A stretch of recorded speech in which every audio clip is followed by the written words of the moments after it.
Muy bien, pues vamos a comenzar con la guía del área 2, la sección de física, sí, el área médico-biológica. Entonces tenemos física, primera pregunta de física del área 2. Vamos a poner aquí.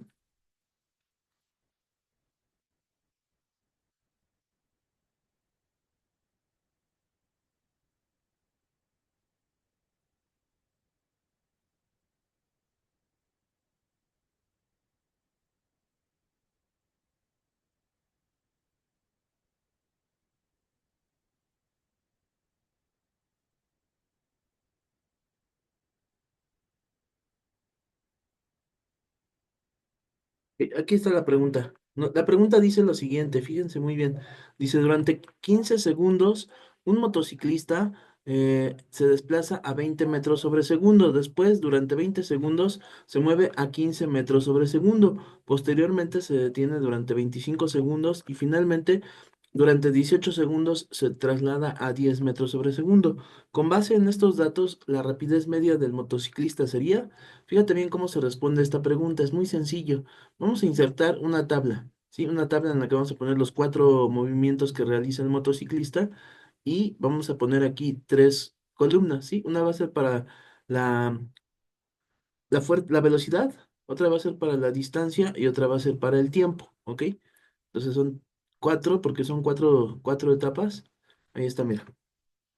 Entonces dice, aquí vamos a poner tiempo. El tiempo está en segundos, por cierto. Luego aquí vamos a poner velocidad. La velocidad pues sería metros sobre segundo. Y finalmente la distancia, ¿ok? En metros. Ok, entonces fíjate muy bien. La fórmula para la velocidad para el movimiento rectilíneo uniforme es la siguiente. Velocidad es igual a distancia sobre tiempo. Así. Si despejamos la distancia, fíjate, el tiempo está dividiendo, ¿no? Está dividiendo, entonces pasaría multiplicando a la velocidad, por lo que le quedaría así, mira, tiempo por velocidad es igual a distancia. Si lo ponemos al revés, diríamos que distancia es igual a tiempo por velocidad. O sea, distancia es igual a velocidad por tiempo. Ya tenemos la fórmula para la distancia a partir de la velocidad y del tiempo. Vamos a poner aquí en la tablita las etapas. Eso es lo que tú tienes que hacer cuando estés en el examen. Agrupar esto haciendo una pequeña tabla, ¿sí? Dice, durante 15 segundos, entonces nos dan el tiempo 15 segundos. Nada más voy a poner así el número 15. Ya está aquí en segundos, ¿no? Ya dice ahí que está en segundos. Luego dice, durante 15 segundos la velocidad son 20 metros sobre segundo. Vamos a poner aquí 20. Ya sabemos que está en metros sobre segundo. Luego dice, después durante 20 segundos, o sea, vamos a poner aquí 20. Durante 20 segundos se desplaza a 15 metros sobre segundo. Eso posteriormente se detiene. Ah, como se detiene, quiere decir que fíjate, se detiene durante 18 segundos. No, se detiene durante 25 segundos. Quiere decir que durante estos 25 segundos su velocidad va a ser de cero, porque se detiene, ¿no? O sea, está en reposo.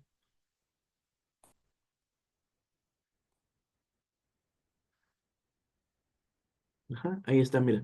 Y finalmente dice, durante 18 segundos se traslada a 10 metros sobre segundo. Entonces vamos a insertar una fila. Insertar fila.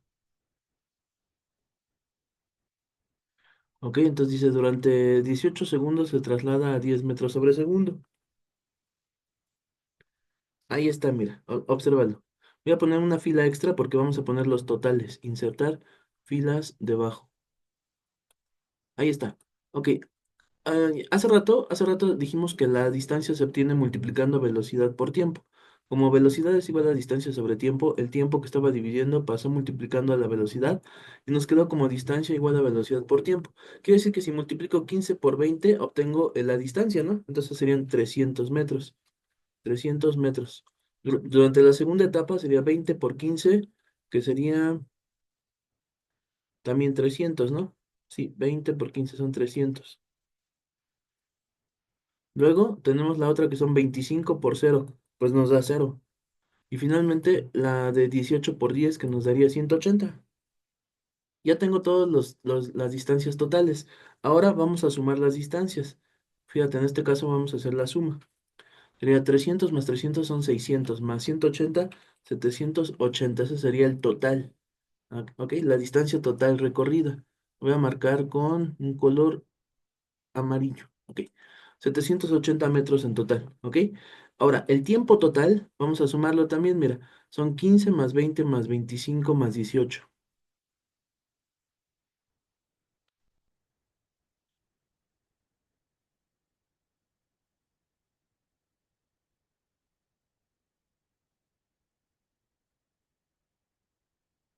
Y nos da 78 segundos en total. Entonces ya con eso ya puedo sacar la velocidad media. Fíjate bien, ¿eh? La velocidad media se va a calcular con esta fórmula. Velocidad media, o sea, se pone una V que lleva una rayita encima para indicar que esto es una velocidad media.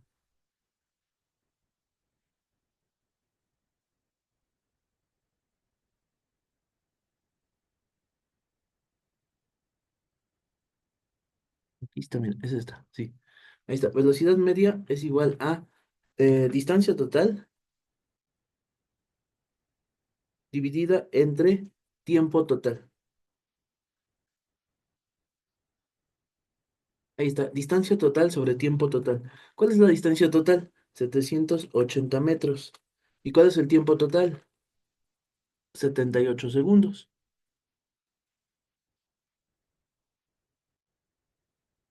Y si dividimos 780 entre 78 nos da 10 metros sobre segundo, que sería la respuesta correcta.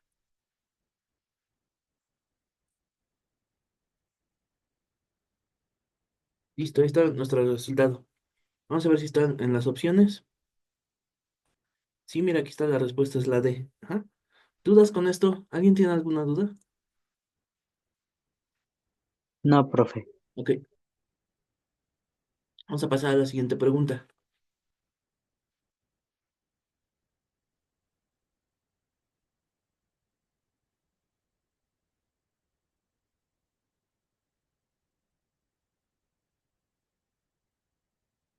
Ok, siguiente pregunta dice...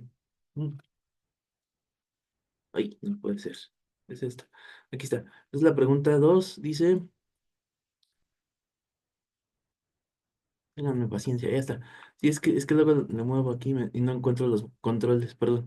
Dice, sobre un cuerpo se aplican diferentes fuerzas en dirección horizontal y con el mismo sentido, provocando que el objeto experimente diferentes aceleraciones.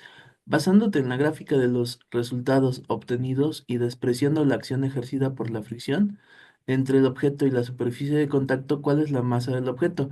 Mira, esta frasecita que viene aquí es una frase que yo la llamo una frase de distracción.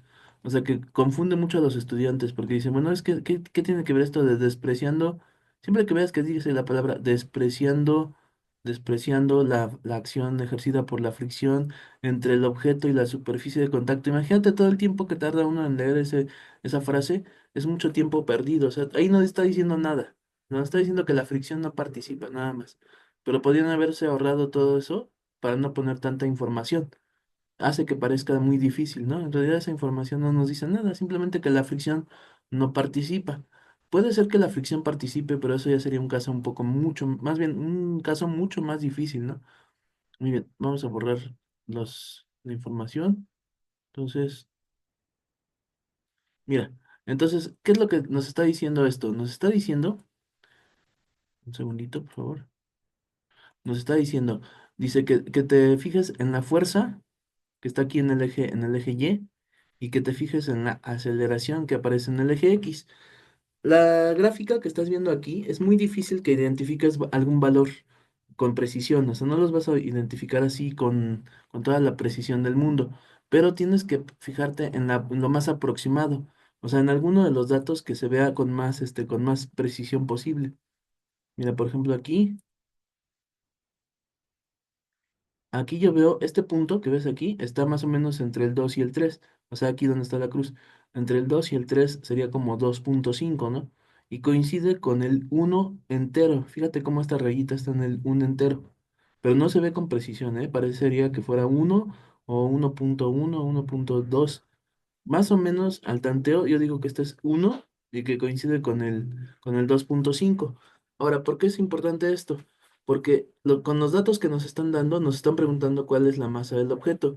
Ahora, acuérdate que la segunda ley de Newton dice lo siguiente.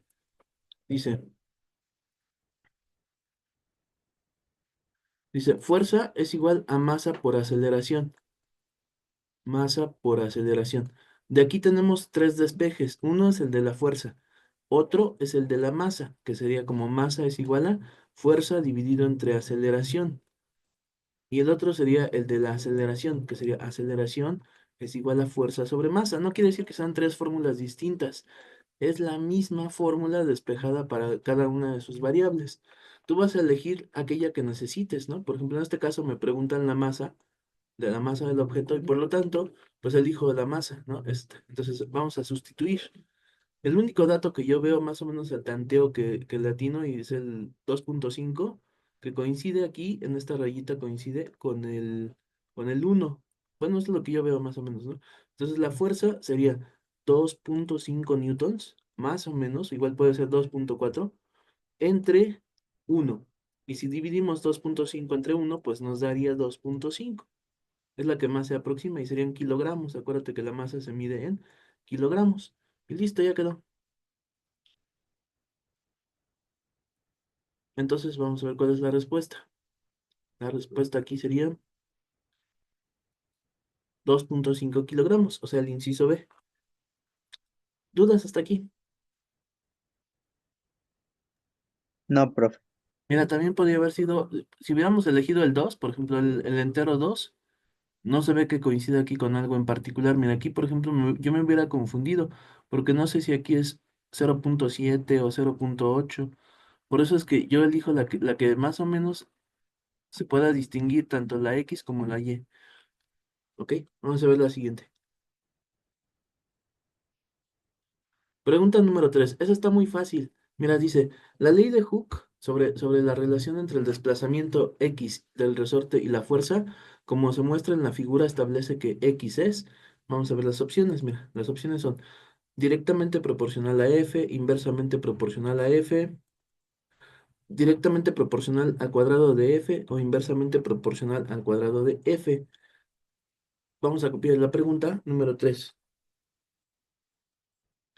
Y aunque la pregunta está muy fácil, vamos a aprovechar que nos hicieron esta pregunta para explicar algo acerca de lo que es directamente proporcional y lo que es inversamente proporcional.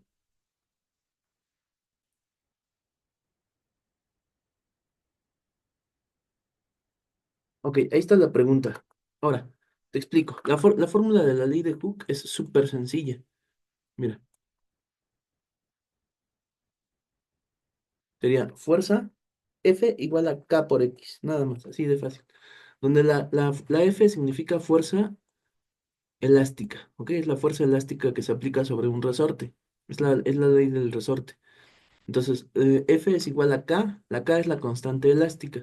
Vamos a apuntar ese dato. Si K es constante elástica. La constante elástica cambia de un objeto a otro, ¿no? Por ejemplo, no es lo mismo un resorte de hierro que un resorte de plástico. Entonces tiene diferentes constantes elásticas. La X es el desplazamiento, ¿ok? X significa desplazamiento o estiramiento. También puede ser compresión, ¿de acuerdo? Compresión o estiramiento. Por eso, para no entrar en detalles, decimos desplazamiento. Y la F es la fuerza elástica, simplemente, fuerza elástica. Entonces, ahí están las tres. La constante es este K, y las dos variables son la F y la X. Solo hay dos variables aquí, que son la F y la X. La K es un número, o sea, la constante puede tomar algún número, un valor, por ejemplo, 5, no sé, 6, o sea, cualquier número. Ahora, fíjate muy bien, ¿cómo reconoces las variables que son directamente proporcionales y las inversamente proporcionales? Eso es más importante que la pregunta en sí. Mira, te voy a explicar. A sobre B es igual a C sobre D. Lo que estamos viendo aquí es una proporción. Voy a hacer un poco más grande la pantalla. Ahí está, mira. A sobre B igual a C sobre D. A este tipo de ecuación se le conoce como proporción. Una proporción está compuesta por dos fracciones separadas por el signo igual. Eso es una proporción, ¿ok? Y ahí tú puedes identificar algunas variables que son directamente proporcionales y otras que son inversamente proporcionales. Directamente proporcionales. Directamente proporcionales quiere decir que las dos hacen lo mismo. O sea que cuando una aumenta, la otra también aumenta. Y cuando una disminuye, la otra también disminuye. Es decir, las dos variables hacen lo mismo. ¿Cuáles son directamente proporcionales? Pues mira, observa esto, mucha atención. Las variables que se encuentran en diferentes edificios, pero en el piso de arriba. Haz de cuenta que la fracción es un edificio, ¿no? Aquí son dos edificios distintos. La A y la C son directamente proporcionales porque están en diferente edificio y en el piso de arriba. Pero también lo son las variables que están en diferentes edificios, pero en el piso de abajo. Estas son variables directamente proporcionales. Y también lo son las variables que están en el mismo edificio, pero que una se encuentra arriba y la otra se encuentra abajo. Por ejemplo, aquí la A y la B son directamente proporcionales. O la C y la D son directamente proporcionales. Entonces vamos a hacer una lista, un listado de las variables proporcionales directas y directamente proporcionales y ahorita vemos las inversas. Entonces vamos a ver cuáles son directamente proporcionales. Dijimos que eran la A y la C, porque están en el piso de arriba de diferentes edificios. A y C. ¿Cuáles otras dijimos que son directamente proporcionales? Bueno, le voy a poner una coma para que no te confundas con la I. Ajá. A y C son directamente proporcionales. También son la B y la D. Entonces, B y D. Y también dijimos que las que están en el mismo edificio, pero una arriba y otra abajo. Por ejemplo, A y B. A y B. Esas son directamente proporcionales. También la C y la D.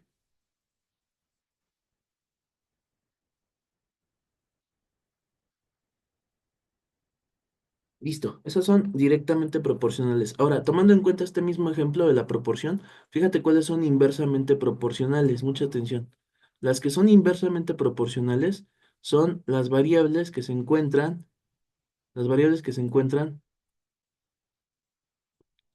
así, en esta posición, mira, la A y la D, como si fuera una diagonal. O sea, es decir, una está arriba y la otra está abajo, pero en distintas fracciones. O sea, la A y la D. Esas son inversamente proporcionales. Otras que también son inversamente proporcionales son la C y la B, porque están en diferente fracción, una arriba y una abajo. Esas son inversamente proporcionales. Entonces vamos a hacer nuestra lista de variables, ¿sí? ¿Cuáles son inversamente proporcionales?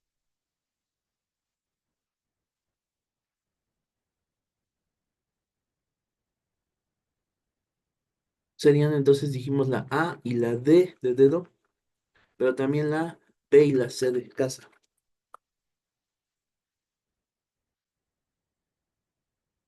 Ok, ahí está fácil, ¿no? Esto está bastante sencillo.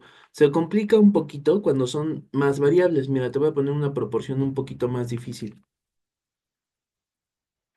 Vamos a poner una un poquito más difícil. Proporción difícil. Así le vamos a poner. Mira, ¿qué tal si tuviéramos aquí arriba A, X y abajo B, Y? Arriba tenemos C, M y D, N. Así, ya tenemos más variables. Fíjate bien lo que te voy a explicar. Mucha atención. Acuérdate, las variables que se encuentran en diferente lado del signo igual, o sea, en diferente edificio, pero que las dos están arriba, o de que las dos están arriba, son directamente proporcionales. Por ejemplo, la A es directamente proporcional a la C de casa, ¿sí? Si te preguntaran aquí cuáles son directamente proporcionales, A y C son directamente proporcionales. A y M también. ¿Por qué? Porque las dos están en el piso de arriba, pero de diferente fracción. ¿Cuáles también son directamente proporcionales? Pues mira, la X y la C, porque están en diferente edificio y en el mismo piso de arriba. También la X y la M son directamente proporcionales. En el caso de las de abajo, mira, la B es directamente proporcional a la D. la B y la D, pero también la B y la B y la N, la Y y la D son directamente proporcionales. También la Y y la N. Está sencillo, ¿no? ¿Cuáles son directamente proporcionales? También una que esté arriba y una que esté abajo del mismo edificio. Por ejemplo, A y B, ya lo habíamos dicho en el ejemplo anterior. También podrían ser A y Y, X y B, o también X y Y, porque están en la misma fracción, pero una arriba y una abajo. Esas los hace directamente proporcionales.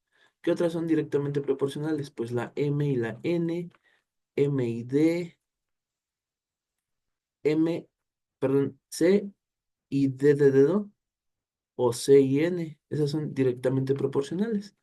¿Cuáles son inversamente proporcionales? Acuérdate de esto. Las inversamente proporcionales son las que están en diagonal, por ejemplo, la A y la D o la N. Ya sé que, mira, si comparamos la A con la D o también la A con la N, cualquiera de esas, esas son inversamente proporcionales. Están en diferente fracción, una arriba y una abajo, como en diagonal.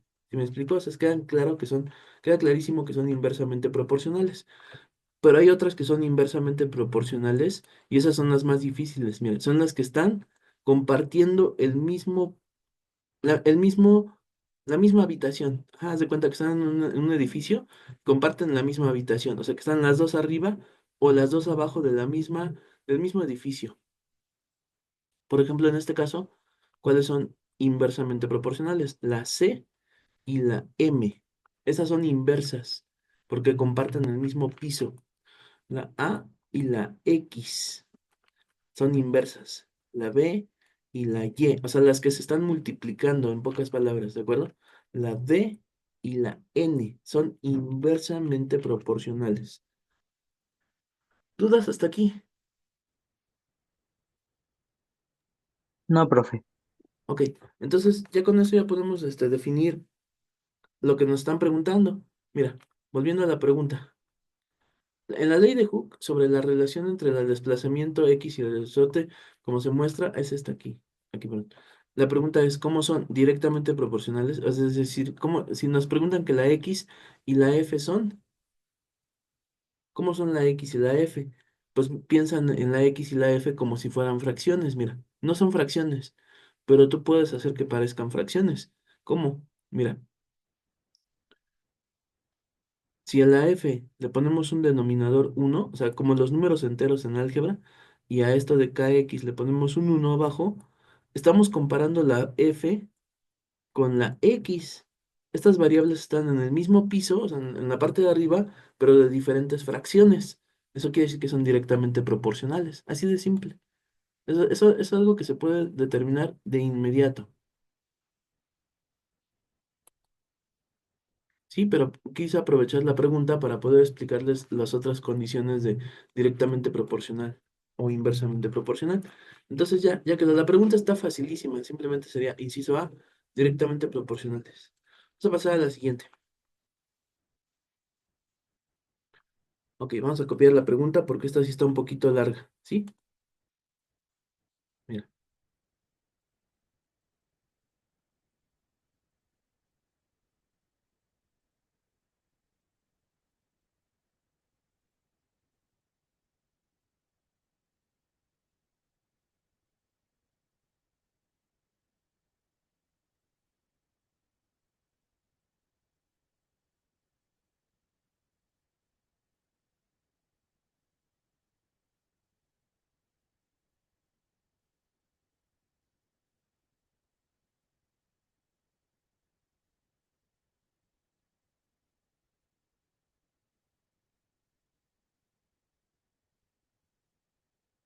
ok, vamos a ver qué es lo que dice, ¿sí?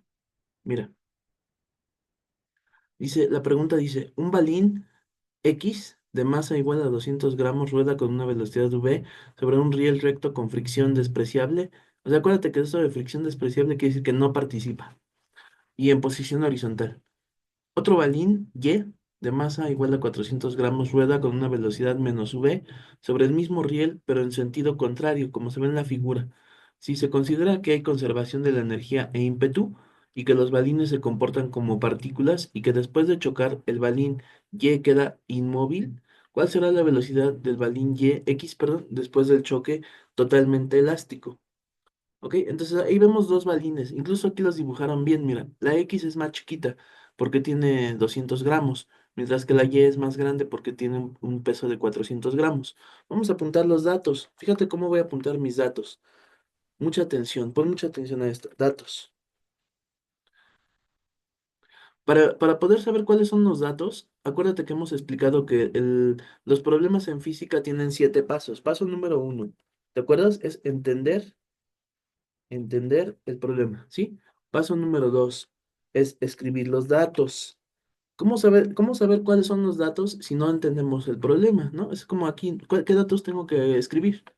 Se ve bien difícil el problema, pero no está difícil. Si tú sabes qué fórmula o qué tipo de problema es el que estamos viendo, ya puedes saber cuáles son los datos que tienes que apuntar. Sí, ahorita te voy a explicar esto. Después de escribir los datos, tienes que escribir la fórmula. Si tú entendiste el problema, sabes qué fórmula vas a ocupar. Después de la fórmula vamos a hacer el despeje. Después del despeje viene la sustitución. Después de la sustitución sigue las operaciones, ¿no? Operaciones. Y después de las operaciones viene adaptar resultados. ¿Te acuerdas que adaptar resultados quiere decir que a lo mejor ya tienes tu resultado, pero a lo mejor no se adapta a las opciones, ¿no? Entonces por eso viene a adaptar los resultados a las opciones que te dan ahí en el examen. Ok, vamos a ver cuáles son las opciones que nos dan. Fíjate las opciones. Inciso A, 0. Inciso B, menos B por 0,5. Inciso C, menos V. Inciso D, menos V por 0,25. Se ven bien raras las opciones, bien difíciles, pero no tienen por qué ser tan difíciles. Si tú comprendes el problema, entonces le vas a entender a cómo adaptar tus resultados a las opciones tan raras que pusieron ahí. Muy bien.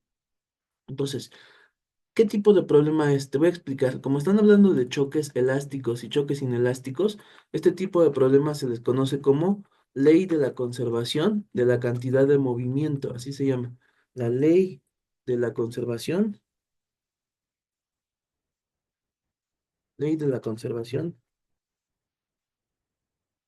de la cantidad de movimiento. ¿Cómo es la ley de la conservación? Es la siguiente, mira, te voy a explicar. Sería U con subíndice 1, o sea, U1 multiplicado por masa 1, vamos a poner la multiplicación con este punto, mira así, multiplicado por masa 1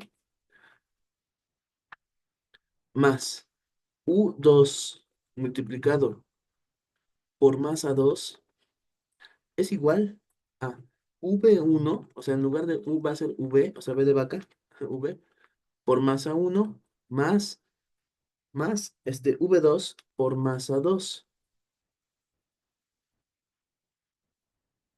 V2 por masa 2. ¿Sí?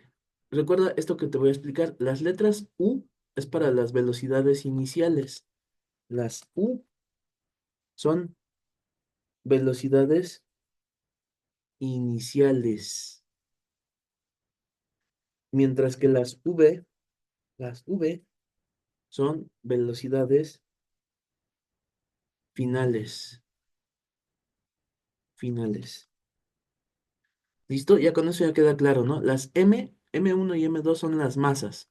Aquí tenemos dos objetos y nos dan las masas.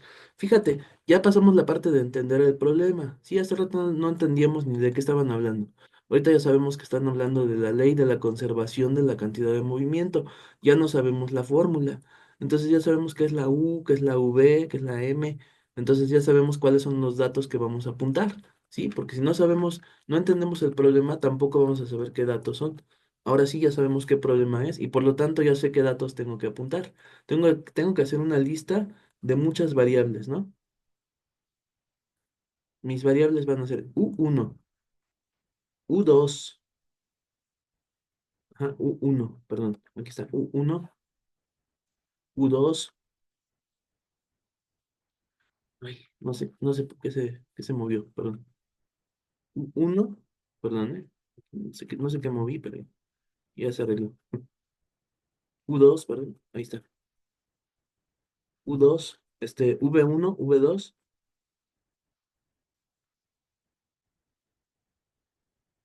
V1 y V2, M1 y M2. Fíjate, hace rato no sabía yo ni de qué estaba, ni de qué se trataba el problema. Y ahorita ya sé de qué se trata y ya sé cuáles son los datos que tengo que apuntar. Ahora viene la parte de buscar esos datos aquí. Mira, dice un balín X de masa 200. Vamos a llamarlo la masa M1. M1 es igual a 200 gramos. Pero ahorita lo vamos a corregir porque tiene que estar en kilogramos. Acuérdate que en las primeras clases explicamos que la unidad del Sistema Internacional para la Masa no son los gramos, sino los kilogramos. Entonces, ahorita te explico cómo pasarlo. Luego, la masa 2 sería 300, no, 400 gramos. 400 gramos, ahí está. La velocidad inicial 1, vamos a ver cuál es. Dice, un balín X de masa 200 rueda con una velocidad v. Fíjate, aquí te lo pusieron más difícil porque no pusieron un número, no te dijeron, mira, lleva una velocidad de 20 metros sobre segundo o de 30 metros sobre segundo, sino que te dicen que su velocidad se llama v, simplemente, v. O sea, así como un dato desconocido, vamos a ponerlo en rojo. V, no sabemos cuánto vale la velocidad uno, solo sabemos que es v. Y otro balín, que es la Y, pero que tiene con una masa de 400 gramos. Vamos a poner, ya tenemos la masa, pero que tiene una velocidad menos V. O sea, ¿cuál es la velocidad U2? Ah, perdón, esta V roja, disculpa, perdón, aquí va en el U1, ¿eh? Porque es la velocidad inicial uno. Aquí va la V, mira, V. Vamos a poner en rojo porque es una incógnita, ¿sí? No sabemos cuánto vale. Y la U2 es igual a menos V, ¿sí? Menos V. También otro dato desconocido, ¿sí? Ahora, la velocidad final, acuérdate que la V de vaca es velocidades finales, ¿ok? Entonces, la velocidad final uno, fíjate, dice, a ver, espera, dice, ¿cuál será la velocidad del balín después del choque? Ah, dice, los balines se comportan como partículas y que después de chocar el balín Y queda inmóvil. O sea, el balín Y es de 400 gramos, o sea, el 2. Por lo tanto, su velocidad final va a ser de cero porque dice que queda inmóvil. Ya te lo está diciendo, ¿no? Te está diciendo que su velocidad final va a ser de cero. O sea, mira, la V2 va a ser igual a cero. Ya sabemos la velocidad. Aquí sí sabemos la velocidad, 0 metros sobre segundo. 0 metros sobre segundo. Ahí está. Pero, y la pregunta aquí sería, ¿cuál es la velocidad del balín X? O sea, es decir, te están preguntando exactamente cuánto vale V1. Esta es la incógnita, mira, la que tiene todos los signos de interrogación. Esa es la incógnita, ¿sí? Si supiéramos los valores que están en rojo, pues los pondríamos como números, pero como no sabemos, va a quedar en términos de V. Ajá, por eso es que las opciones vienen así de raras, mira. Ve cómo vienen las opciones. Vienen en términos de V, mira. 0.5 por menos V, menos V o menos V por 0.25. ¿Por qué? Porque no son datos concretos, numéricos, sino que son variables que no sabemos cuánto valen, ¿sí? Entonces, por lo menos ya tengo los datos que necesito, ¿sí? En este caso, las letras V las voy a poner en color negro, ya no las voy a poner en rojo. Nada más era para que supieras que así se van a quedar como V, con no sabemos cuánto valen. Y la verdadera incógnita es la V1. Esta sí es la incógnita, así que esta sí la vamos a poner en rojo. La V1 es nuestra incógnita del problema. Esto es lo que quieren saber.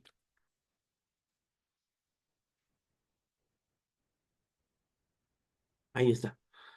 Así que, ¿qué es lo que tenemos que hacer? ¿Qué es lo que yo haría en este caso? Pues despejar V1, ¿no? Despejamos V1 de la fórmula. Ya tenemos la fórmula. Ahora hay que despejar V1. Entonces vamos a copiar aquí nuestra fórmula y despejamos la V1. Mira, cuando tú quieres despejar una variable, la voy a marcar en rojo para que veas cuál es. ¿Es esta? Esta es la incógnita. Cuando quieres despejar una variable, te aconsejo que la pases del lado izquierdo. O sea, en este caso vamos a invertir la ecuación para que quede nuestra incógnita del lado izquierdo. Esto se llama reflejar la ecuación, o sea, nadie cambió de signo. Simple y sencillamente se pasaron de un lado para el otro. Ahora, observa, los voy a separar un poco, voy a separar el signo igual para que puedas ver lo que voy a hacer. Mira, observa, observa esto, ¿sí? Voy a separar los términos para que no pierdas de vista que aquí hay dos términos y aquí hay dos términos también. ¿Ya viste? Ok, ahora, lo primero que vamos a hacer es que vamos a pasar este término que está sumando, lo vamos a pasar restando. ¿Para qué lado? Ay, no sé qué hice. No sé por qué se mueve. No sé qué se movió, pero ya, creo que sí se ve. Bueno, ahí está, mira. Entonces, lo que vamos a hacer ahora es que vamos a pasar este término restando, ¿sí? Paso restando, ahí está. Y ahora el M1 que está multiplicando va a pasar dividiendo, pero dividiendo debajo de todo esto.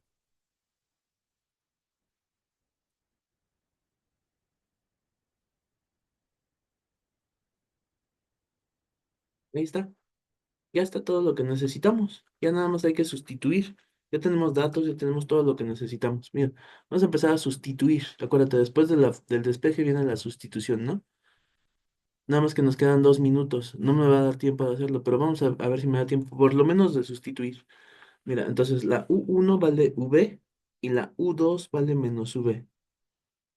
Entonces, donde vea yo una U1, pongo V. U1 es una V y la U2 es una menos V.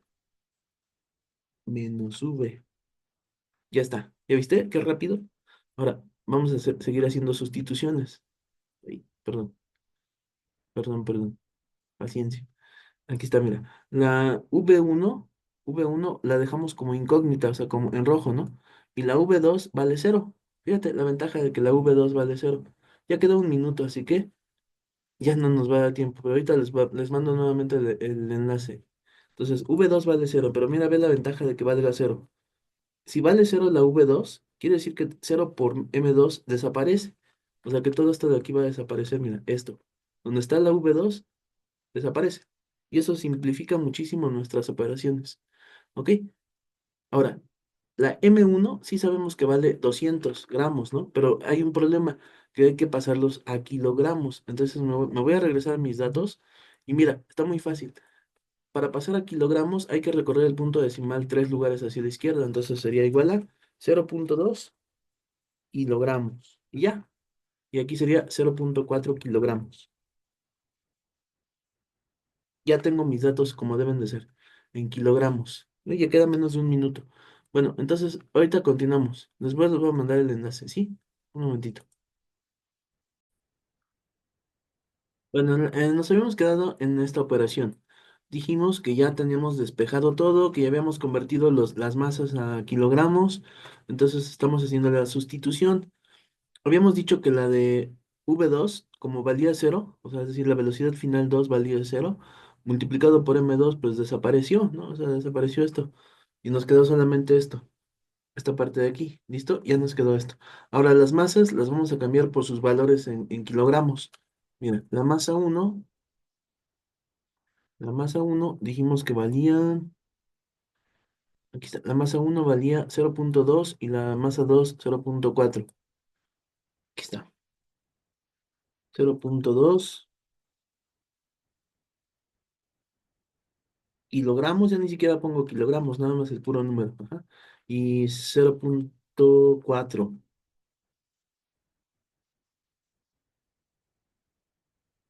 Y abajo pues sería otra vez 0,2. Ya, ahí vamos bien, ¿eh? Listo. Seguimos simplificando. Ahora, si multiplicamos 0,2 por V, fíjate, nos va a dar 0,2 V.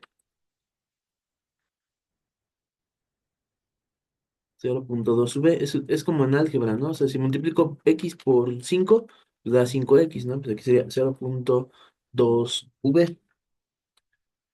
Y como la V no sabemos cuánto vale, pues la dejamos así. Ahora aquí ven los signos, mira, más por menos, menos. 0,4V, ¿no? Entonces sería menos 0,4V. Simplemente es matemáticas, es álgebra, solo es álgebra. Y luego en la parte de abajo 0.2. Ahora, acuérdate que aquí esta es una división de polinomio entre monomio, o sea, se separa en dos. Cada uno de las de arriba se divide entre las de abajo, ¿no? O sea, es decir, quedaría así, mira, 0.2v sobre 0.2 menos, también sería 0.4v sobre 0.2. Se simplifica. Es más, se puede simplificar desde aquí, mira, perdón. No lo pensé. Desde acá arriba se pueden restar porque son términos semejantes, ¿no? Es como si dijera 2x menos 4x, se resta y se pone el signo del más grande. Bueno, pues en este caso sería 0.2 menos 0.4 nos va a dar 0.2, 0.2, v porque son términos semejantes y además queda con el signo del más grande. O sea, menos 0.2 y todo esto entre 0.2 pues nos va a dar 1, o sea, más bien menos 1, ¿no? Es igual a menos 1 multiplicado por v. Y pues esto finalmente queda como menos v. ¿Ya viste? Qué sencillo. Ahora vamos a ver cuál es la opción correcta. Menos v, que sería el inciso C de casa. Ahí está, mira, menos v. ¿Ya viste por qué estaban así las opciones? Bueno, no está tan difícil, nada más que el detalle está en que como lo manejan como incógnita y no como números, eso hace que parezca más difícil, pero no, es un tema sencillo. Muy bien. Entonces, repasen bien el video. Vamos a ver la siguiente. Esta fue la pregunta. Espérame un segundo, por favor. Esta fue la pregunta 4. ¿Ok? Vamos a ver la pregunta 5. La pregunta 5 dice lo siguiente. Un termómetro Un termómetro de gas a volumen constante se utiliza para medir la temperatura de un objeto. Cuando el termómetro está en contacto con el punto triple del agua, 273,17 grados Kelvin, la presión en el termómetro es de 8.500 por 10 a la 4 pascales. Cuando éste entra en contacto con otro objeto, la presión es de 9.650 por 10 a la 4 pascales. La temperatura del objeto es, y vienen varias opciones en grados Kelvin. Se ve difícil al principio, pero no tiene nada de difícil. Es una de esas preguntas que son fáciles, bastante fáciles. Entonces, mira, te voy a explicar, antes de resolverla, te voy a explicar acerca de las 4 leyes de los gases. Las 4 leyes de los gases. Tenemos 4 leyes de los gases que tenemos que aprender de memoria. Están bastante fáciles, ¿sí? Vamos a ponerlos aquí, así, ¿ok? Vamos a revisar una frase que viene por aquí. Aquí está. No, no, no, espera, espera. ¿Dónde la vi? ¿Dónde vi? A ver, aquí dice, un termómetro de gas a volumen constante. Esa es la frase que quería que viéramos, mira. A volumen constante. Observa esta frase. Esta frase nos está dando información muy valiosa. A volumen constante, ¿ok? Muy bien.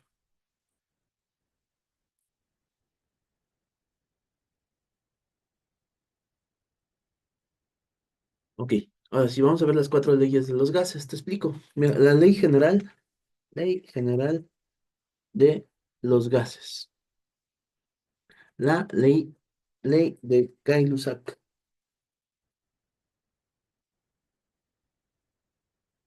La ley de Boyle. La ley de Charles. Bueno, está sencilla. La ley general de los gases tiene las 3 variables. En la termodinámica existen tres variables principales que son presión, o sea, la P, volumen, V mayúscula, y temperatura, T mayúscula. O sea, es decir, P, V y T. Ajá. Esas son las tres coordenadas termodinámicas, les dicen, coordenadas termodinámicas o variables termodinámicas. Bueno, entonces la ley general de los gases tiene las 3 variables. Vamos a ver cómo sería. Dice presión 1 multiplicada por volumen 1 dividido entre temperatura 1 es igual a presión 2 por volumen 2 sobre temperatura 2.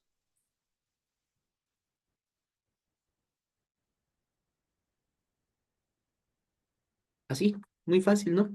Ahora, si yo te digo que las cuatro leyes son la misma, fíjate, solo que con un cierto ajuste, ¿sí? El ajuste es el siguiente, mira, voy a poner insertar filas debajo. Si a la ley de los gases le quitáramos el volumen, o sea, imagínate que desaparece el volumen de las dos, o de volumen uno y volumen 2. Quitamos el volumen cuando el volumen es constante, o sea, a volumen constante.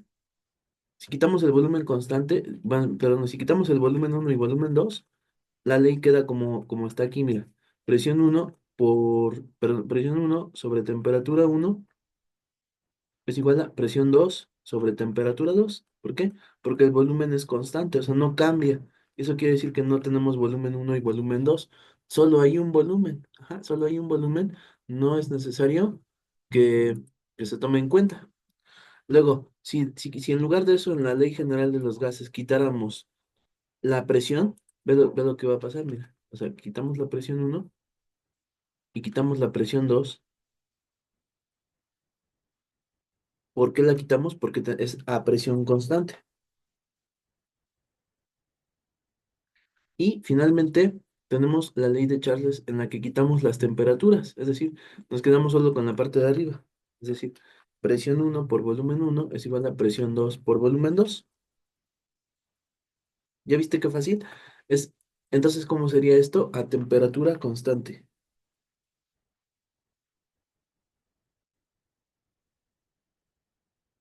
¿Sí? Fácil, ¿no? Está muy sencillo. Es más, por eso cuando vimos esto dijimos, hay una frase aquí que nos está diciendo cuál vamos a ocupar. Dice, a volumen constante. De inmediato pensamos en la ley de Gay-Lussac, porque es la única que tiene volumen constante. Ya sabemos cuál de las cuatro es la que vamos a ocupar. ¿Ok? Entonces, volvemos aquí a la pregunta. Ya está la ley de Gay-Lussac, ¿sí? Que es la fórmula.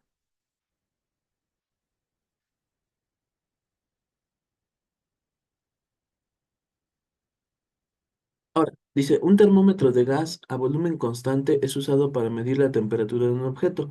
Cuando el termómetro está en contacto con el punto triple del agua, este dato que te están dando aquí no tiene ninguna relevancia para el problema. O sea, es decir, te están avisando que el punto triple del agua es a 273,17 grados Kelvin. Es nada más como es como un breviario cultural, ¿sí? Es como si te dijeran, un termómetro de gas de la marca Philips, o sea, es decir, eso de la marca Philips no tiene ninguna importancia. Pues igual aquí, ¿no? O sea, ese punto triple del agua está interesante saberlo, pero no nos va a afectar para nada ese dato, ¿sí? ¿Qué significa el punto triple del agua? Te platico. El punto triple del agua quiere decir que es el momento exacto en el cual el agua, el vapor de agua y el hielo pueden coexistir sin alterarse demasiado. O sea, pueden estar al mismo tiempo hielo, agua y vapor sin afectarse. Eso se llama coexistencia, ¿no? O sea, que coexisten. Muy bien. Eso se llama punto triple del agua. Es nada más un dato interesante. Es como si te dijeran, un termómetro de gas fabricado en, no sé, en Vietnam, y ya. O sea, ese dato de fabricado en Vietnam no tiene importancia. Muy bien. Lo importante es el valor de la temperatura, ¿no? O sea, nos da la temperatura uno que va de 273,17 grados Kelvin. Vamos a apuntar ese dato.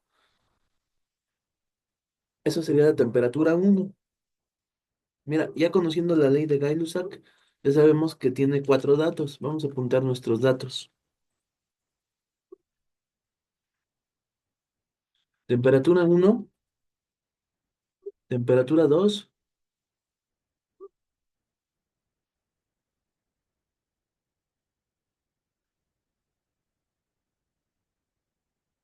este, presión uno y presión 2.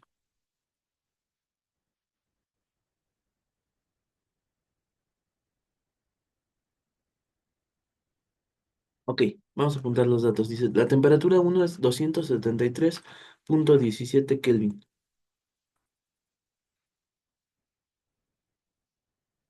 Fíjate cómo los grados Kelvin no se le pone esto de grados Kelvin.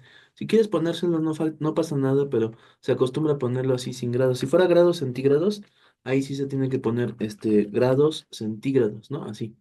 pero cuando son kelvins se puede poner simplemente la K. Yo no te lo recomiendo porque te puedes confundir con kilogramos, ¿no? Entonces, para que no nos confundamos, vamos a poner grados Kelvin, aunque no se deba de poner.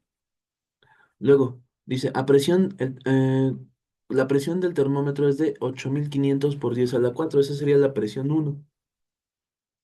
8500 por 10 a la 4 pascales.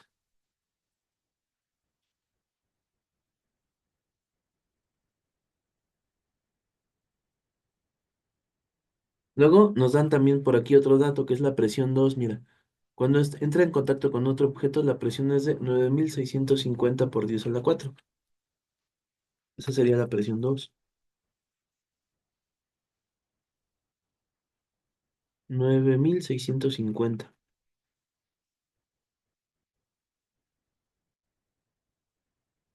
También es por 10 a la 4, mira, pascales.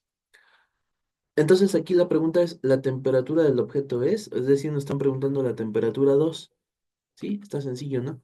La temperatura 2 es la incógnita. Por lo tanto, en la ley de Gay-Lussac, precisamente vamos a despejar la temperatura 2. La ley de Gay-Lussac, igual que todas las demás leyes de los gases, son leyes que son proporciones. Acuérdate que en una proporción se multiplica cruzado, o sea, P1 por T2 y T1 por P2. Vamos a multiplicar cruzado para despejar la incógnita que queremos despejar, que es la T2.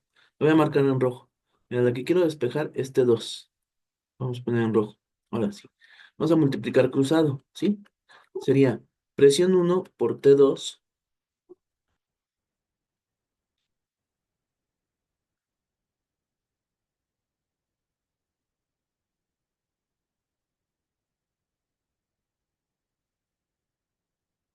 Presión 1 por T2 es igual a presión 2 por T1.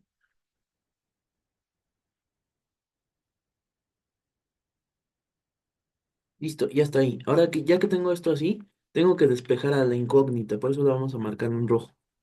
Mira, yo tengo que hacer que la incógnita, o sea, T2 quede sola. O sea, eso es despejar. Y por eso es que la P1 que está multiplicando va a pasar dividiendo del otro lado. O sea, va a quedar así, mira. T2 es igual a P2 por T1 entre P1.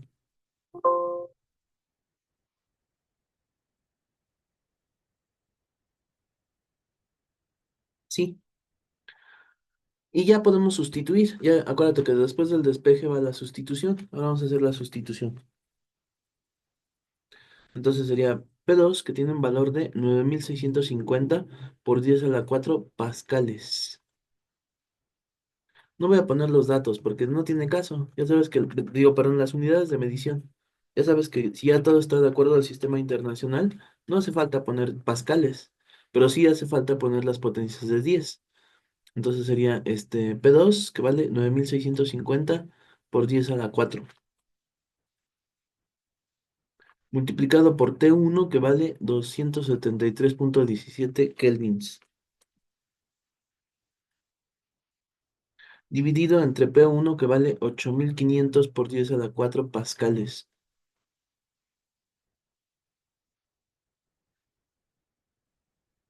Ahí, como te puedes dar cuenta, ni siquiera hace falta que tomes en cuenta la potencia de 10. Acuérdate, lo explicamos cuando vimos las clases iniciales. Multiplicaríamos este dato por este otro dato y lo dividimos entre este dato. Pero te voy a explicar unos detalles que tienes que tomar en cuenta aquí. Mira, 10 a la 4 se va a eliminar con 10 a la 4 porque son idénticas. Nada más, no hace falta volverlos a poner.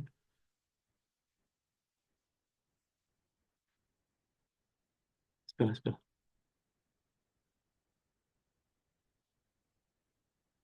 Ya. Entonces ya dijimos que 10 a la 4 va a desaparecer, ¿no? Para no tener que tener eso en cuenta. Si yo estoy en el examen, si yo estuviera en el examen, yo haría esto, mira. Primero quito 10 a la 4 para no complicarme la vida. Segundo, quito un cero de arriba y un cero de abajo. Eso está permitido solo con los ceros que están al final. Quitamos un cero y un cero. Así ya son números más fáciles, ¿no? En lugar de números tan grandes.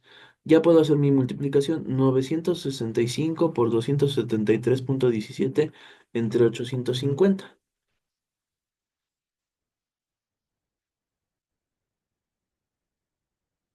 Toma en cuenta que en el examen no tienes calculadora. Entre más puedas facilitarlo, es mejor.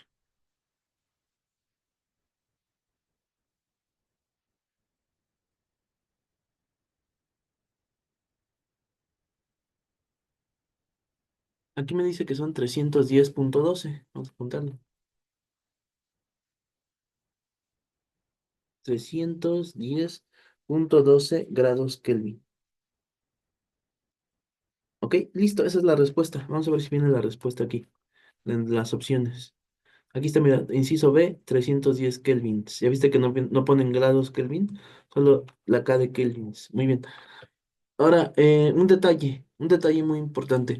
Cuando tú utilizas las leyes de los gases, digamos la ley, por ejemplo, las que llevan la temperatura, como la ley de Gay-Lussac o la ley de Boyle, que llevan temperatura, tienes que tener la temperatura, o la ley general de los gases, a fuerzas la temperatura tiene que estar en grados Kelvin, es obligatorio, ¿sí? No puede estar en grados Celsius. Si tú tienes la temperatura en grados Celsius, la tienes que pasar a grados Kelvin. En este problema ya la temperatura venía en grados Kelvin, ya no hubo ningún problema. Vamos a suponer que estuviera en grados Celsius. Si nos hubiera dado la temperatura en grados Celsius, tenemos la fórmula de temperatura en Kelvin es igual a temperatura en Celsius, ajá, menos 273. No, perdón, más 273. Más 273. Ahí está. Temperatura en grados Kelvin es igual a temperatura en Celsius más 273. O sea, un ejemplo. Vamos a suponer que nos hubieran dicho que la temperatura 1 es igual a, no sé, 35 grados Celsius. ¿Sí? Entonces la temperatura en Kelvin sería igual a la misma temperatura, 35, pero sumándole 273. ¿Sí? Si quieres ser mucho más preciso, tendrías que poner 273,15. Ese punto 15 no hace falta, es un poco más exagerado. Nada más con que pongas más 273 es suficiente, ¿sí? Bueno, aquí ya no fue necesaria esa conversión. Muy bien, ya esa fue la pregunta número 5. Vamos a ver la siguiente pregunta. La siguiente pregunta es un poco más conceptual. Dice precisamente, habla acerca de las temperaturas en grados Kelvin. La teoría cinética de los gases predice una temperatura para la cual todas las partículas del gas cesan su movimiento aleatorio. ¿Ok? ¿Cuál es esa temperatura? Sería precisamente 0 grados Kelvin. Ajá, o sea, el cero absoluto. 0 grados Kelvin se llama el cero absoluto. Como dice la teoría cinética de los gases, es la temperatura exacta a la cual todas las partículas de cualquier gas, no solo de cualquier elemento, no solo de cualquier gas, sino de cualquier sustancia, compuestos o elementos, cesan su movimiento completo, por completo, o sea, quedan completamente inmóviles. Ese sería el cero absoluto. La siguiente pregunta es, una onda formada por una cuerda tiene una longitud de onda de 10 centímetros y un periodo de 2 segundos. ¿Con qué velocidad se propaga? Esa es una pregunta bastante fácil, bastante, pero bastante fácil. ¿Sí? Vamos a copiarla y vamos a pegarla aquí.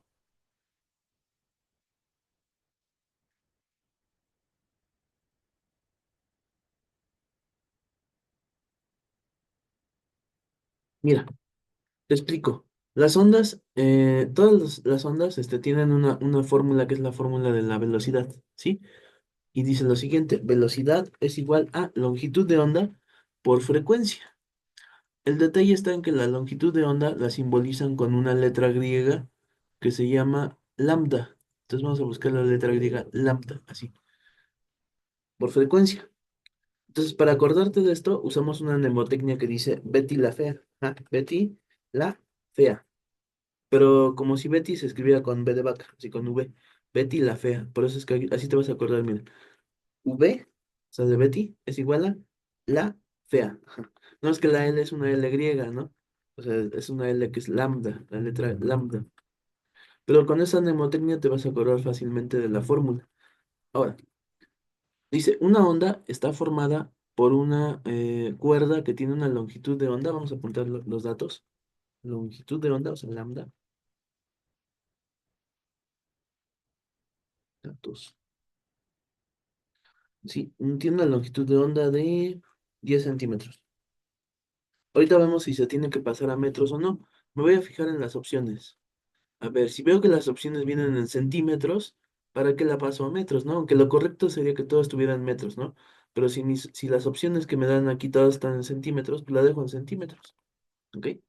Luego, la velocidad es la incógnita, justamente la incógnita es lo que me están preguntando. O sea, v es igual a incógnita, ¿sí? Y por otra parte, no me dan la frecuencia, porque en la fórmula de Betty la Fea dice frecuencia.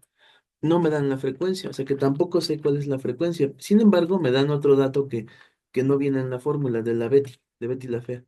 El dato es el periodo. Fíjate bien, el periodo sí me lo dan. Y el periodo se simboliza con una T mayúscula. Nos dicen que el periodo vale 2 segundos, ¿ok? Si te dan el periodo, entonces ya con eso puedes sacar la frecuencia. Porque la frecuencia, cuando conocemos el periodo, es igual a 1 dividido entre periodo. O sea, 1 entre t. Con esta fórmula vamos a obtener la frecuencia. Sería igual a 1 entre 2, ¿no? Porque el periodo vale 2 segundos. Si divides 1 entre 2, ¿cuánto te da? Te da 0,5, ¿no? Entonces esto igual a 0,5. La frecuencia se mide en hertz, ¿ok? Hertz quiere decir segundos a la -1, o sea que también podría venir como 0,5 segundos elevado a la -1. Así. Es lo mismo, ¿eh? Esa es la frecuencia. Ya tengo entonces la frecuencia. El periodo no me sirve. Solo me servía para poder obtener la frecuencia. La frecuencia sí sería 0,5 hertz o segundos a la -1. Y ya con esto puedo utilizar la fórmula de Betty la Fea, ajá, la de velocidad igual a longitud de onda por frecuencia, para encontrar la velocidad. Ya con esto ya tengo todo listo. Vamos a ver. Entonces sería longitud de onda, que tiene un valor de 10 centímetros, por la frecuencia que sería 0,5 hertz o segundos a la -1.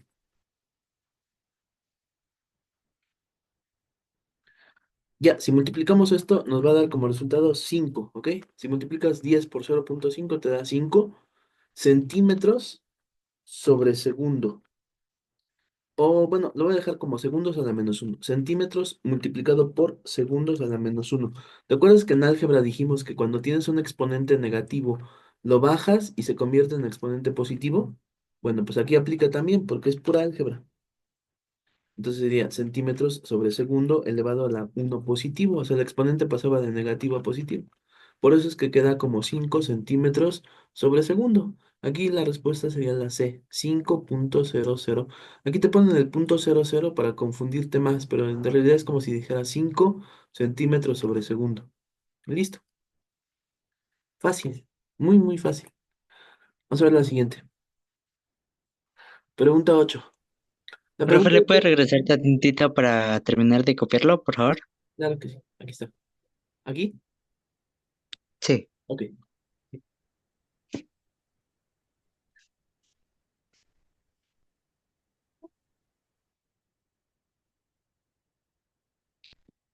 ya, profe. Gracias.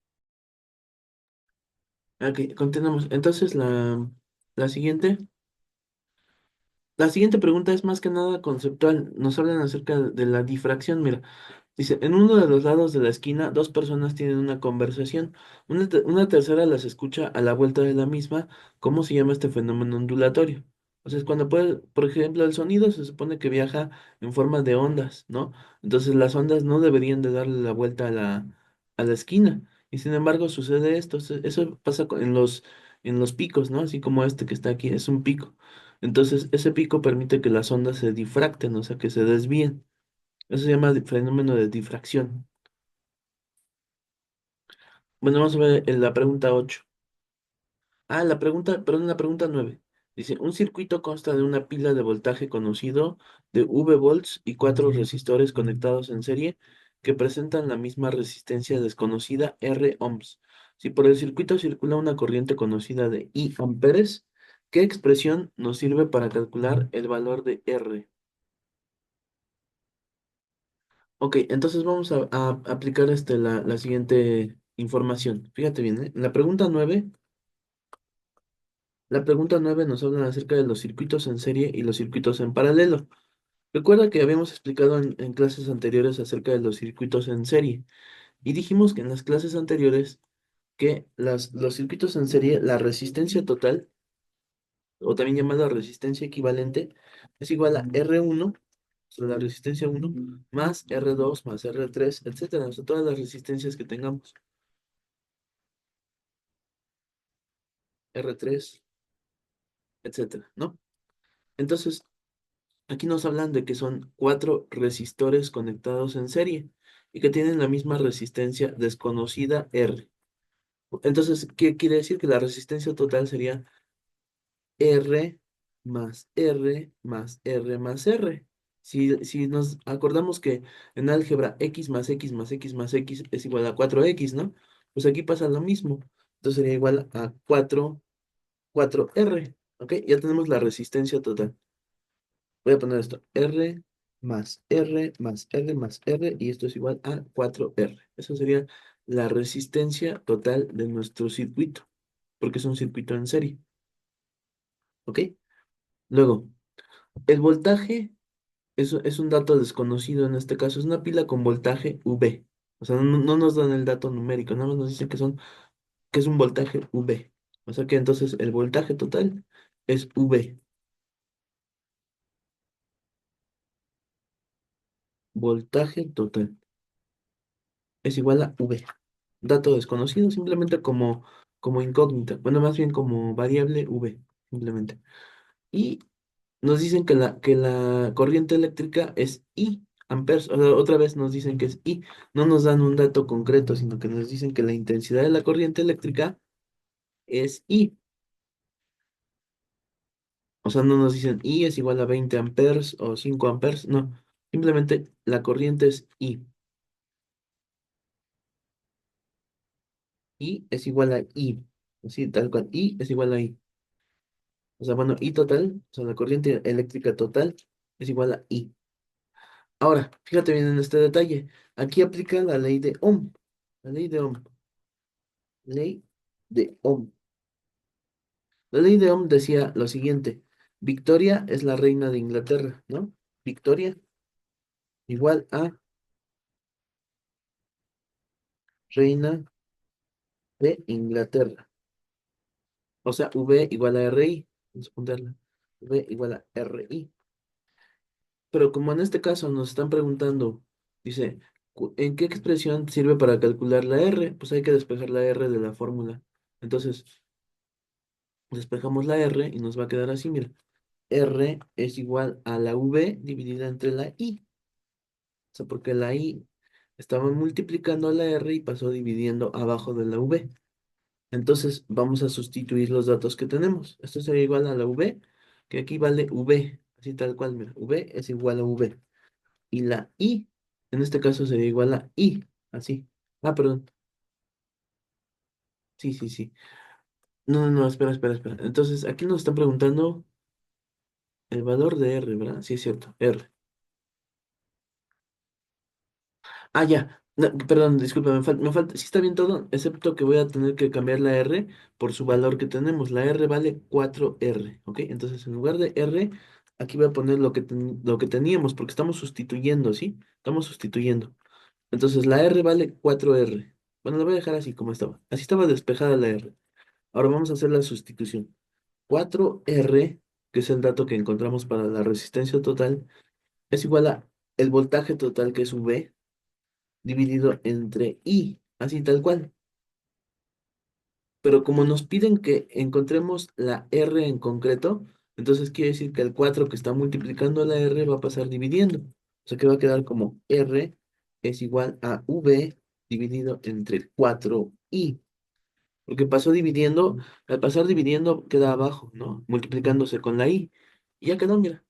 Por lo tanto, aquí la respuesta sería R es igual a V sobre 4I, o sea, el inciso D de dedo. Y listo.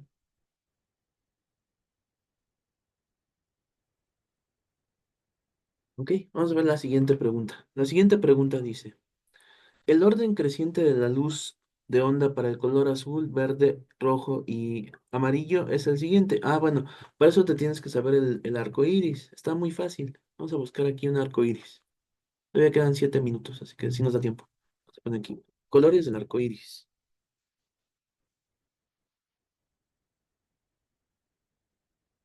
Fíjate que en el arco iris, ¿cómo va el orden? Mira.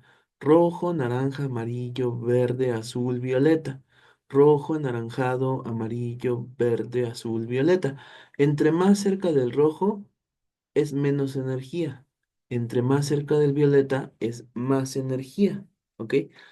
Entre más cerca del rojo es mayor longitud de onda. Entre más cerca del violeta es menor longitud de onda. O sea, va al revés. ¿Sí? Aquí nos piden que organicemos, dice, el orden creciente, o sea, cada vez más grande, pero de longitud de onda. Entonces quiere decir que es como si viéramos esta imagen al revés, o sea, es decir, desde violeta hasta rojo, ¿ok? O sea, el violeta tiene longitud de onda pequeña, pero tiene altísima energía. El rojo tiene una longitud de onda grandísima, pero tiene bien poquita energía. Yo siempre les digo, imagínate el rojo como si fuera un perro de esos grandotes, muy tranquilos, de esos perrotes que no hacen nada, que son muy tiernos. Y el violeta es como un perrito chihuahua de esos que muerden a la primera, ajá, de esos bien agresivos que ladran y no dejan de ladrar. Entonces así es el violeta, tiene una longitud de onda muy pequeña, pero es muy agresivo, tiene mucha energía. El rojo es enorme, su longitud de onda es enorme, pero aún así tiene bien poquita energía, ¿sí? Entonces aquí nos piden que organicemos con respecto a la longitud de onda. Por eso es que va desde morado, azul, bueno, más bien violeta, perdón, azul, verde, amarillo, naranja, rojo. Por lo tanto, aquí, ¿cuál sería la respuesta? Si vamos del menor a mayor, sería azul, o sea, el decir Z. Aquí representa el azul, es la Z. Luego sería verde, luego amarillo y finalmente rojo, o sea que sería el inciso D de dedo. Azul, verde, amarillo, rojo. Mira, velo aquí. Azul, verde, amarillo, rojo. ¿Listo? Porque va de menor a mayor longitud de onda. Si dijera organizarlo con respecto a la energía, hubiera sido al revés, ¿no? Hubiéramos dicho rojo, amarillo, verde y azul. Vamos a ver la siguiente pregunta. La pregunta 11 dice, la presión atmosférica en el monte Everest disminuye comparada con la del nivel del mar. ¿Por qué? Ok, mira, te voy a explicar. Imagínate que este es el monte Everest, así, y este es el nivel del mar. Entonces, lo que pasa es que a nivel del monte Everest, la columna de aire que está soportando una persona, imagínate que es una persona que está arriba del monte, está soportando una columna pequeña, mientras que una persona que está parada a nivel del mar está soportando una columna de aire gigantesca. Fíjate, esta es la columna de aire a nivel del mar, enorme, ¿no? Y la columna de aire a nivel del Everest es muy pequeña. De hecho, por eso hay poco oxígeno. Hay mucha gente que se muere ahí porque tiene muy poquito oxígeno, ¿no? Mira, hay muy poquito aire. Bien. Entonces, ¿cuál sería la respuesta? La respuesta dice, la presión atmosférica en el Everest disminuye porque, eh, porque la altura de la columna de aire es menor. Esa sería la respuesta. Es muy fácil, ¿no? Ahora vamos a ver la siguiente. Dice, ¿en cuánto tiempo se llenará una alberca olímpica de 50 metros por 25 por 3 si se utiliza un tubo de 40 centímetros de diámetro por el que fluye agua con una velocidad de 4 metros sobre segundo? Ok, esta ya no nos va a dar tiempo porque queda bien poquito tiempo y esta es una pregunta más o menos difícil. Así que yo creo que esta la vamos a dejar para la siguiente clase y ya continuaríamos mañana. Sí, que descansen. Hasta mañana. Hasta mañana, profe.